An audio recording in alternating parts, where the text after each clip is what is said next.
আগে পাঠাইছি আমি এটা লাস্ট করে টাকা শেষ তিনটা হইছে বানানো হয় না নয়রা আমি কিছু করি না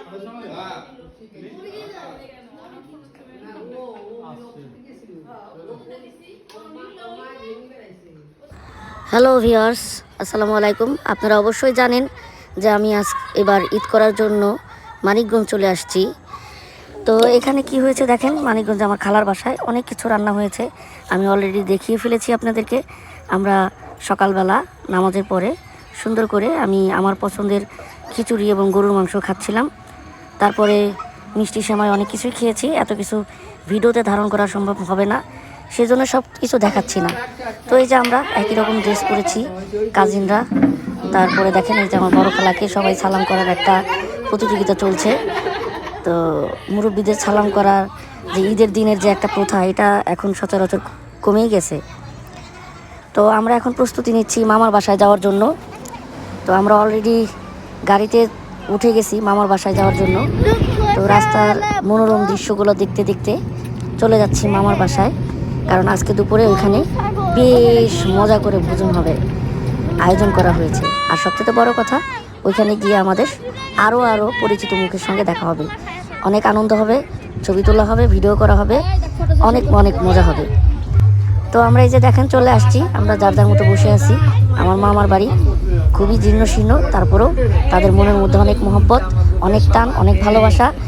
তো এই ভালোবাসার এই টানের মধ্যে গেলে আপনি কোথায় আসছেন, কেমন সেই ঘরের পরিস্থিতি, বাড়ির পরিস্থিতি, সেটা আপনার ঘুণাক্ষরেও মনে হবে না। তো আমরা দেখেন খুব মজা করছিলাম, সেলফি নিচ্ছিলাম, অনেক আনন্দ করছিলাম। তো এর মধ্যেই আবার একজন এক একভাবে পোজ দিচ্ছিল। আমার বোনটাকে তো চিনেনি, খুবই দুষ্টু মিষ্টি। তারপরে দেখেন ওই যে পিছনে আমার দুলাভাই, সেও ইয়ো করতে জানে। তো যাই হোক, আমার বোন এই যে পেঁপে পাড়ার দৃশ্যটা আমি আবার একটু ধারণ করে রাখলাম। এখানে যে গরু ছাগলগুলো যেভাবে বসে পোজ দিয়েছে না, এখন দেখবেন এই আমার ভাইগুলাও সেভাবে পোজ দিছে, মাশাল্লাহ। তো যাই হোক, আমরা এই গল্প গুজব করছিলাম, এর ফাঁকে কিন্তু খাওয়ার জন্য অলরেডি আমাদেরকে ডাকা হয়েছে। যদিও আমরা লেবু পানি খাচ্ছিলাম একটু আগে। তো ওই যে আমার প্লেটটা আমি সাজিয়ে নিয়েছি, রোস্ট, গরু মাংস, ডিম এবং পরবর্তীতে তো মিষ্টি জাতীয় খাবার আছেই। খেয়ে নিব এক এক করে সব কিছুই। আমি আবার এসব দেখলে অল্প হলেও কোনোটাই ছাড়ি না, সবটাই প্লেটে নিয়ে নিই। তো দেখছেন তো এই যে কোনোটাই ছাড়ি নাই, সব প্লেটে নিয়ে নিয়েছি, একটার পর একটা খেয়ে যাচ্ছি এবং মনে মনে খুব এনজয় করছি। দেখেন মামার বাড়ি খাওয়া বলতে কথা। হ্যাঁ, তো এই যে আমার ভাতিজা দেখেন, তার খাওয়া দেখলে না মনটা জুড়িয়ে যায়। আপনারাও দেখতে থাকুন, আপনাদেরও মনটা জুড়িয়ে যাবে। তো এখানে শুধু সে খাচ্ছে না, আরও সবাই খাচ্ছে। তো কম বেশি আমরা হাতে নিয়ে নিয়ে খাচ্ছি। এখানে আরও অনেক গেস্টও আসছেন মামার বাসায়। তো ঝাল যখন আমাদের খাওয়ার শেষ পর্যায়ে, ওই যে দেখেন বাইরে সবাই আড্ডাও দিচ্ছে, এদিক দিয়ে আমরা মিষ্টি খাওয়া শুরু করেছি। মামির পায়েসটা দারুণ ছিল।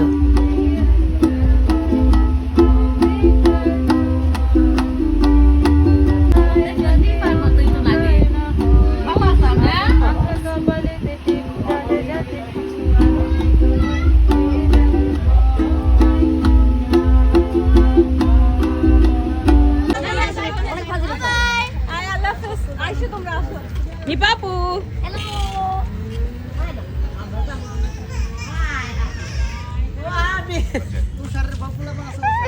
Kande kara? Kande kara? Eh kando na? Zamani আমরা জামানি জামু ভাতিজাকে কাঁদিয়ে অলরেডি চলে আসছি আবার খালার বাসায়। আস্তে আস্তে সন্ধ্যা হয়ে গেল। দেখেন লাইটিংগুলো দেখা যাচ্ছে। আসার পরে সুন্দর করে চা বানিয়ে নিছে আমার দোস্ত, এবং আমরা ছাদে বসে সেই চাটাকে খুব এনজয় করে খাচ্ছিলাম গল্প গুজব করতে করতে। তারপরে শুরু হলো গান বাজনার পালা।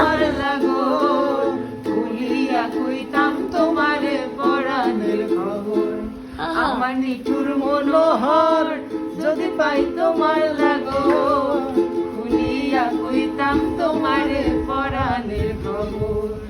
আমি প্রেম ফাঁসি লইয়া গানে যাই গো যদি মরিয়া, প্রেম ফাঁসি আমি প্রেম ফাঁসি লইয়া গানে যাই গো যদি মরিয়া, দেখো আসিয়া আমার বন্ধু চিকন কালিয়া, দেখো আসিয়া।